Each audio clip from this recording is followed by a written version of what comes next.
అంతఃశత్రువులు. గతంలో ఎందరో చక్రవర్తులు ఈ భూమిని పాలించారు. సుదీర్ఘకాలం పాలన చేశారు. ఎన్నో విజయాలు సాధించారు. ఎన్నో సుఖాలు అనుభవించారు. ఎన్నెన్నో అద్భుత నిర్మాణాలు చేశారు.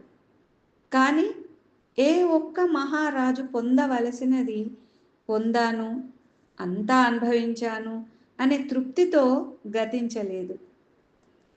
దేవతల నుంచి దివ్యాస్త్రాలను పొందిన మహావీరుల గురించి మన ఇతిహాసాలు చెబుతాయి. వీరు బాహ్య శత్రువులను జయించారే తప్ప అంతఃశత్రువులను గెలవలేకపోయారు.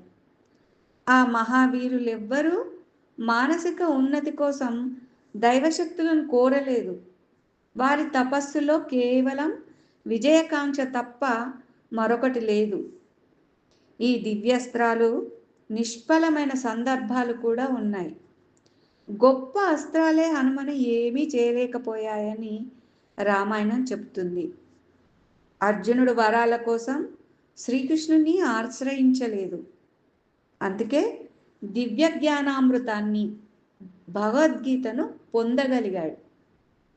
కోరికల చిట్టాతో దైవాన్ని ప్రార్థిస్తే ఆ చిట్టా పెరుగుతుంది, కానీ దైవబలం పెరగదు. దేనివల్ల ఆనందాన్ని, శాంతిని, సంతృప్తిని పొందుతామో తెలియక మనిషి ఇంద్రియాల చేతిలో మోసపోతున్నాడు. వేటగాడు జింకను వేటాడినట్లే వాంఛలు మనిషిని వేటాడుతున్నాయి.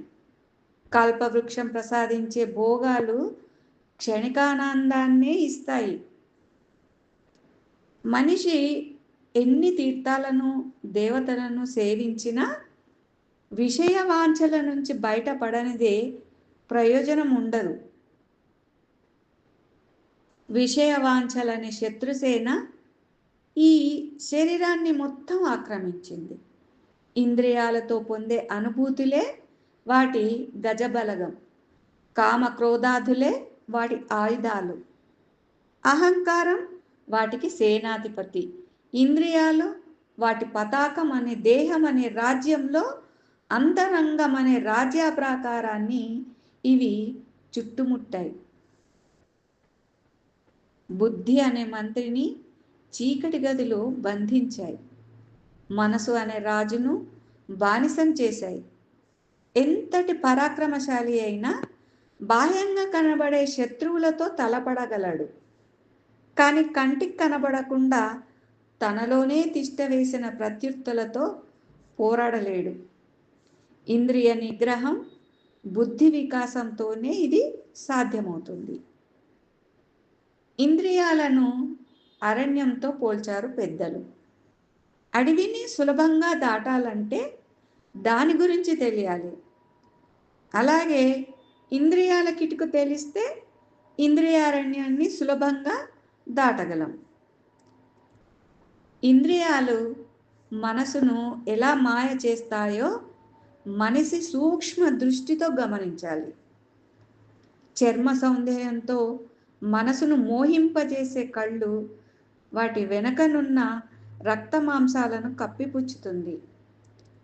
సుగంధాలను అందించే ముక్కు దుర్గంధమైన దేహంలోనే తాను కూడా ఉన్నాననే స్ఫురణను మరిపిస్తుంది.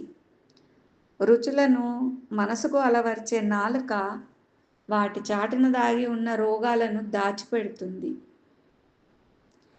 ఇక శ్రవణేంద్రియమైతే చెవులు మనిషిని సత్కార తిరస్కార మాటలతో మభ్యపెడుతుంది. ఇలా అన్ని ఇంద్రియాలు మనిషిని తప్పుదోవ పట్టిస్తాయి.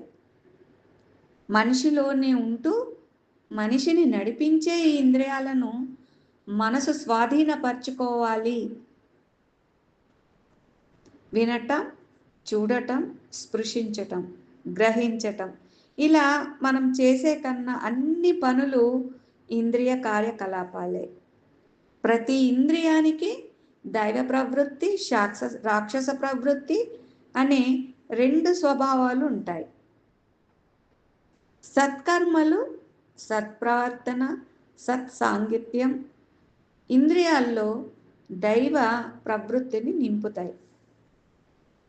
అవి ఇంద్రియారణ్యం నుంచి బయటపడే మార్గము చూపిస్తాయి. బుద్ధి వికాసానికి తోడ్పడుతుంది. మనసును ఇంద్రియాలకు దూరం పెట్టి బుద్ధికి చేరువ చేయాలి.